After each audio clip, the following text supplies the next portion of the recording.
January 12th, 869 C. The sun rises over the marshlands of southern Mesopotamia, not with warmth, but with menace. The air is thick, salt-heavy, damp and rotting. It clings to the skin like a warning. Reeds whisper in the wind, bending low as if they already know what is coming. In the distance, beyond the stagnant waterways and cracked earth, iron tools strike mud in a slow, merciless rhythm, not the sound of work chosen freely. The sound of bodies being spent. If you've ever wondered what history tried to erase, what truths were buried beneath empires and holy proclamations, you are about to witness something most chronicles softened, disguised, or deliberately silenced. If uncovering stories like this matters to you, subscribe now. Every view revives voices that were meant to vanish forever. These lands, known to administrators as the Lower River Estates, were among the richest territories controlled by the Persian imperial system of the time. Vast salt flats, fertile once, now poisoned by centuries of irrigation misuse.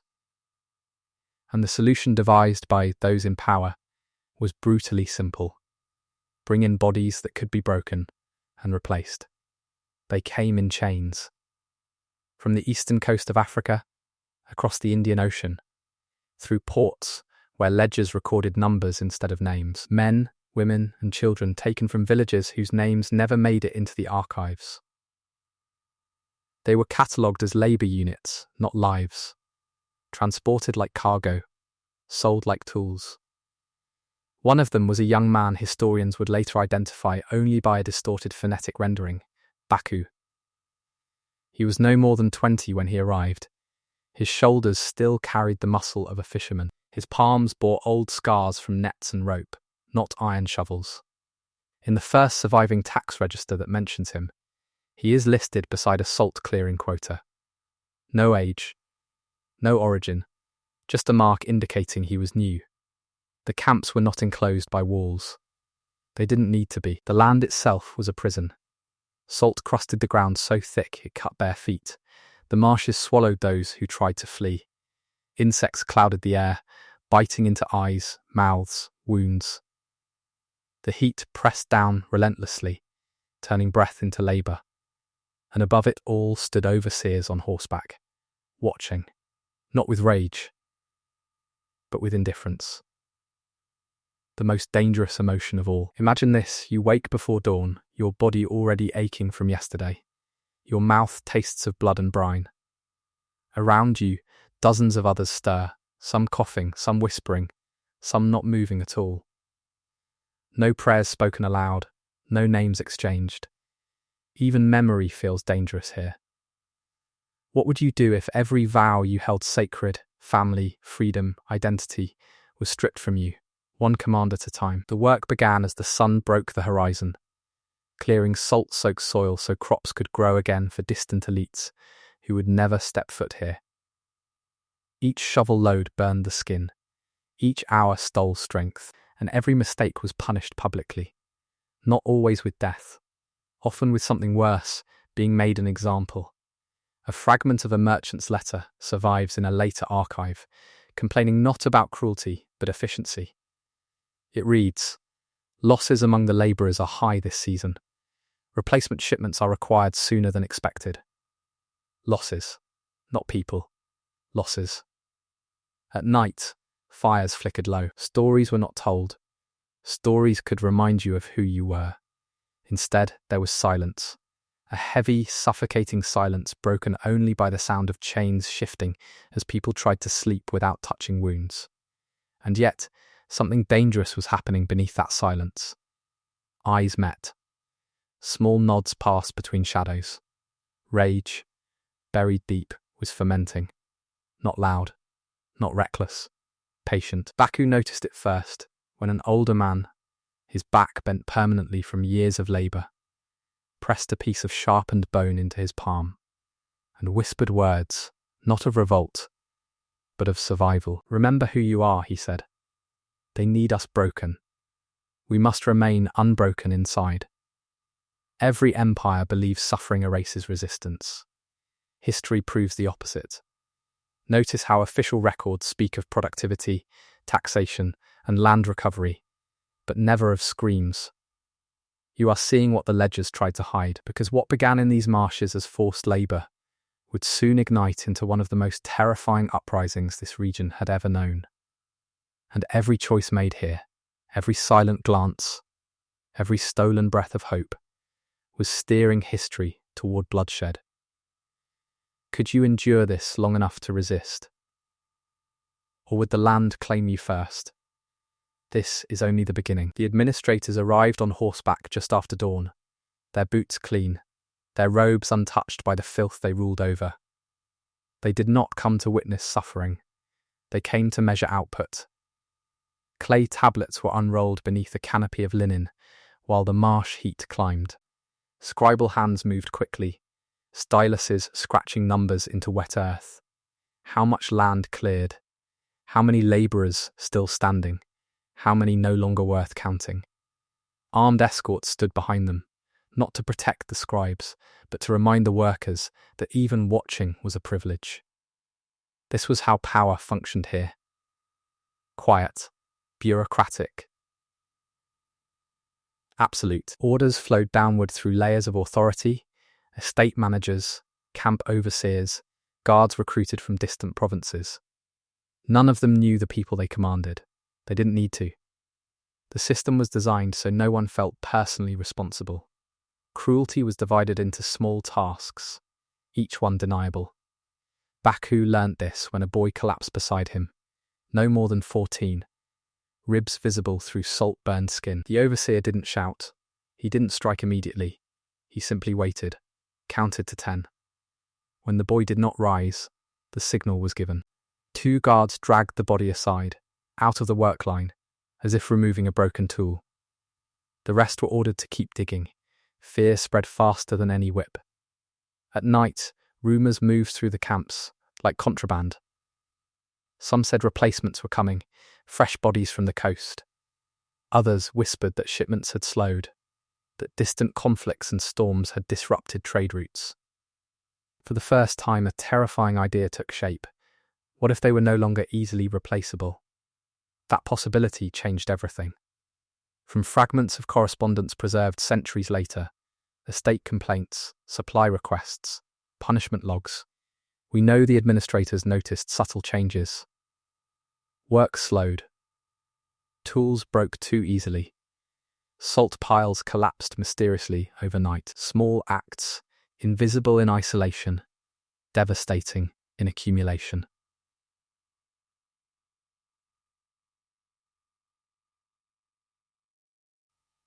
Resistance did not announce itself, it seeped in. Baku became part of a silent network without ever being formally invited. A glance held too long, a pause before obeying, someone coughing deliberately at a key moment to disrupt a count. These were not acts of rebellion yet, they were tests. Probes against the edges of authority. Inside him, a war was unfolding. Every instinct screamed for survival. Keep your head down, endure, wait. But another voice, quieter and more dangerous, whispered that endurance without dignity was a slow death. He remembered the water of his homeland, the rhythm of casting nets, the sound of laughter unguarded by fear. Memory became both refuge and weapon.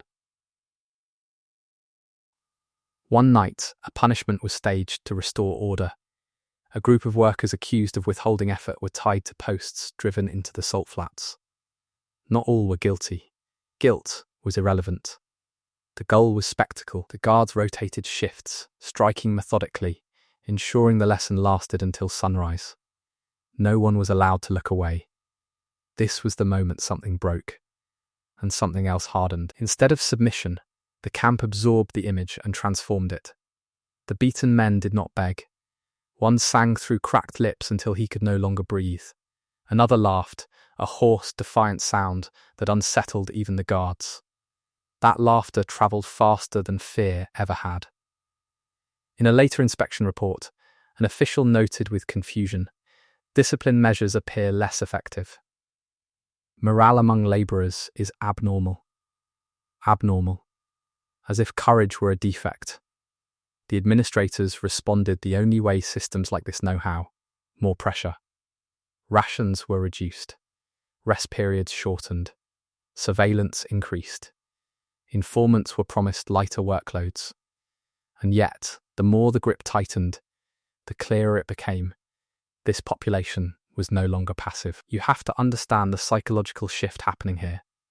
These people had already lost everything that could be taken. When fear has consumed all it can, it stops working. Baku felt it the morning he deliberately slowed his pace and did not care who noticed. His hands bled, his chest burned. But inside, something steadied. Around him, others did the same, not in unison, not coordinated enough to be called rebellion, but aligned by shared recognition. We are already condemned, their eyes said. So what more can they threaten us with? This is the point history often rushes past, the space between oppression and uprising, the moment when obedience decays internally before it ever collapses outwardly. Notice how the records grow tense here. More patrols mentioned, more references to unrest. The language tightens, betraying fear on the other side of power. Because the administrators sensed it too, something was coming out of the marshes. Something they could no longer fully control. Comment where you are watching from, and share this story with someone who needs to understand how resistance is born. These truths were never meant to survive, and as the nights grew louder with whispers and plans half-formed, one question hung over every campfire, unspoken but unmistakable. When the moment comes, who will be ready? This pressure could not hold forever. The first death that truly mattered did not happen under a whip. It happened in the dark. No witnesses. No ceremony. Just a body found floating face down in the marsh water at dawn, reeds tangled around the neck like accusing fingers. The guards claimed it was an escape attempt. The administrators accepted the explanation without investigation. But the workers knew better. The man had been careful. He had spoken little. He had waited. And now, he was gone. Fear returned. But it was no longer simple. It fractured. Some felt terror sharpen into obedience. Others felt it collapse inward, transforming into something colder. Calculation replaced panic. Survival began to look less like endurance and more like timing. Baku stood at the edge of the water as the body was dragged free. He watched the skin peel, where salt and rot had worked together. He noticed the hands, fingers stiff, nails broken. Not the hands of a man running, the hands of a man who had been held. That night, no one slept. Whispers turned into fragments of plans, not strategies, ideas. Dangerous, incomplete, but alive. Someone spoke of stealing tools. Someone else warned that metal was tracked. Another suggested fire, then immediately recanted. Fire drew attention. Fire invited annihilation. Every option carried death. And still, the conversations continued. What history rarely records is this stage, the unbearable middle, where resistance has not yet become action, but submission is no longer possible. This is where the mind suffers most, where every choice feels like betrayal. Act and doom others, wait and doom yourself. Baku felt the weight of it press into his chest until breathing became deliberate. He began to write in his head, not words, but promises. If I survive this night, if I see another sunrise, if I am forced to choose. From a surviving fragment of a punishment log, we know the authorities noticed increased sickness shortly after. They did not realize it was intentional. Workers began contaminating water sources with salt runoff. Food stores spoiled mysteriously. Productivity plummeted. The land itself seemed to resist cultivation, as if rejecting the blood poured into it. In response, an order was issued, collective punishment. 10 would suffer for the actions of 1. Entire work lines beaten for missing quotas. Sleep denied. Bodies pushed past collapse. The intent was psychological annihilation, to force individuals to police each other, to turn community into weapon. It almost worked. One evening, a woman named Sarah, older than most, her hair already threaded with grey, collapsed during labour. She did not cry out. She simply stopped moving. When the guards dragged her away, no one followed with their eyes. Looking had become too expensive. Later, someone said she had died. Someone else said she was alive but broken. No one knew the truth. That uncertainty hollowed something out. Baku found himself alone by the tool racks long after nightfall, pretending to search for a missing shovel. Another figure stepped from the shadows. Then, another. No one spoke for a long moment. The marsh insects filled the silence, relentless. Finally, a voice, low, controlled. "If we do nothing, this never ends." Another answered, "If we do something, it ends fast." A third voice, shaking but resolute, "Either way it ends." This was not courage yet. This was clarity. They spoke of signals, of timing work stoppages with guard rotations, of using the land, mud that trapped horses, waterways that confused outsiders, knowledge born of suffering, refined by observation. They did not speak of victory. They spoke only of rupture, of breaking the pattern, even briefly. Every sentence carried the risk of death. Baku said nothing. He listened, and when they finished, all eyes turned to him, not because he was a leader, but because he had survived longer than most. Survival had become a form of authority. Inside, he felt the last thread of hesitation snap. That night, he dreamed of water, not the marsh, but the open sea. He woke with salt on his lips and resolve in his chest. The next morning, something changed in the air. The guards felt it first. Compliance had a sound, a rhythm. It was gone. Movements were slower but synchronized. Tools struck earth with deliberate inefficiency. Eyes no longer dropped at shouts. A supervisor raised his voice. It echoed, unanswered. From a later administrative complaint, labourers exhibit coordinated lethargy bordering on defiance. Bordering. They still did not want to name it, because naming it would mean admitting control was slipping. And beneath the surface, beneath the salt, beneath the silence, plans were solidifying. Not hopeful plans. Desperate ones, the kind that accept death as currency. The kind that ignite history. What would you do knowing the price was already paid, only not yet collected? The marshes waited. So did the reckoning. The first act of open defiance did not announce itself with fire or blood. It began with absence. At dawn, when the overseers rode out to assemble the work lines, entire sections of the camps were empty. Tools lay where they had been left the night before. Fires burned low, untended. Footprints led not toward escape routes, but deeper into the marshes, into territory no mounted patrol could move through quickly. Panic followed protocol. Horns were blown. Messengers dispatched. Guards fanned out along the edges of the waterways, weapons ready, eyes strained. They expected chaos. What they encountered instead was silence, controlled, intentional, terrifying in its discipline. This was not a riot. This was coordination. Baku moved with a group of 20 through waist-deep water, reeds cutting at their skin, mud sucking at every step. Each man and woman carried nothing that could be traced. No metal, no markings, only sharpened wood, stones wrapped in cloth and memory. The land had taught them where to step, where not to breathe, where sound died. This knowledge, earned through suffering, had become power. Hidden gatherings formed on raised ground known only to those who had nearly died finding it. There, plans were finalised, roles assigned, not leaders, anchors. If one fell, another would continue. No single voice could end this. From later ruined surveys and broken inscriptions, we know these places existed. Mounds of trampled reeds, fire pits carefully concealed. Marks carved into wood that meant nothing to outsiders and everything to those inside the circle. At night they acted. Supply routes were severed first. Food convoys vanished into mud. Storehouses burned without flame, rotted from within as water channels were redirected.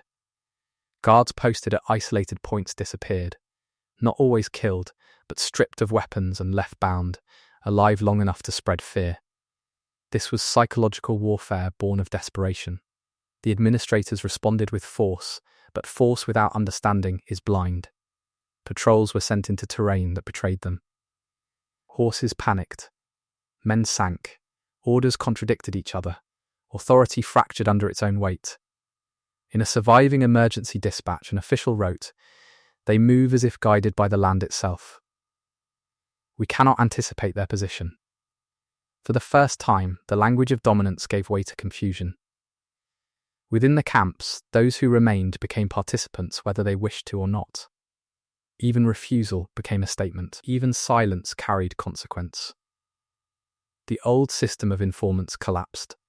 Fear had changed sides. Baku felt it when a guard, young, trembling, raised his weapon and then lowered it, backing away. Not mercy, recognition. He saw not property, but inevitability. Still, the cost was unbearable. Sarah was found alive during one of the raids, hidden in a collapsed shelter. Her body was ruined, but her eyes were clear. When she spoke, her voice barely carried, yet everyone leaned in. "Do not stop," she said. "Even if you forget my name, do not stop." Those words travelled faster than any command. The uprising spread beyond the marshes. Other labour sites halted. Messages passed through traders, through frightened officials, through rumour. What had been isolated suffering was becoming shared defiance. And now, the Empire noticed. Troops were diverted, fortifications reinforced, rewards offered for information. The language in the records hardened again. Rebellion, insurrection, contagion. Dehumanization returned as a defense against fear. But something irreversible had occurred. For the first time, those meant to be erased were shaping events. For the first time, history was no longer happening to them. It was happening because of them. Comment where you are watching from. Share this story with someone who needs to understand how resistance survives, even in the darkest conditions. These truths were never meant to endure. The marshes burned with hidden movement. The response would be overwhelming, and not everyone would live to see what came next. The question was no longer whether the system could be broken. It was how much blood it would demand in return. The response arrived with the sound of drums. Not the rhythmic calls of labour, but the measured thunder of organised force moving across dry ground. Columns of troops advanced toward the marshlands from multiple directions, banners snapping in the wind, armour catching the sun. This was no longer a matter of control or discipline. This was eradication. The order was simple: end it. From scattered chronicles and later reconstructions, we know the campaign lasted months. The terrain that had once protected the rebels now became a killing field. Waterways were blocked. Fires were set deliberately to drive people from hiding. The marshes, once a shield, turned into smoke-filled traps. Baku survived the first wave by sinking beneath the water, breathing through a reed as boots passed inches from his head. Others were not so fortunate. Bodies surfaced days later, faces unrecognisable, hands still clenched around weapons that had never been meant for war. The administrators regained ground, but never certainty. Every victory felt unstable. Every cleared camp was followed by another uprising elsewhere. The cost mounted. Supplies drained. Officials complained not just of loss, but of exhaustion. Suppression was consuming more resources than the labour ever produced. In one surviving report, an inspector admitted, "The land yields nothing but unrest. Continued enforcement is unsustainable." It was a quiet confession of failure. By the end, the uprising was crushed in the way empires always crush what they cannot fully control, through overwhelming violence and strategic forgetting. Survivors were scattered. Records altered. Names erased. The marshes were abandoned, left to reclaim the bones beneath them. Baku lived. We know this because decades later, a marginal note appears in a provincial registry. An aging labourer relocated north, marked as unmanageable but resilient. No origin listed, no past acknowledged, just persistence. He carried with him no relics, no written testimony, only memory. And memory is dangerous. The long-term consequences were subtle but real. Labour systems shifted. Certain estates were quietly dismantled. Routes altered. Policies rewritten without explanation. Official histories would never credit the enslaved for this change. But the timing speaks for itself. Archaeologists would later find traces, burned storehouses with no signs of battle, tools abandoned mid-use, camps rebuilt and then deserted. Physical proof that something had gone terribly wrong for those who believed domination was permanent. The marshes grew back. Reeds swallowed scars. Water erased footprints. Nature did what the archives tried to do, cover the evidence. But not completely. Because stories survive where documents fail. This is one of them. If you felt what these men and women endured, if their defiance stayed with you, then subscribe and step deeper into the shadows with us. Share this story, because memory is the only justice history sometimes allows. The voices you've just witnessed refused to vanish. They resisted erasure with their bodies, their silence, their courage. And as long as these stories are told, the system that tried to break them never fully wins. Keep their memory alive.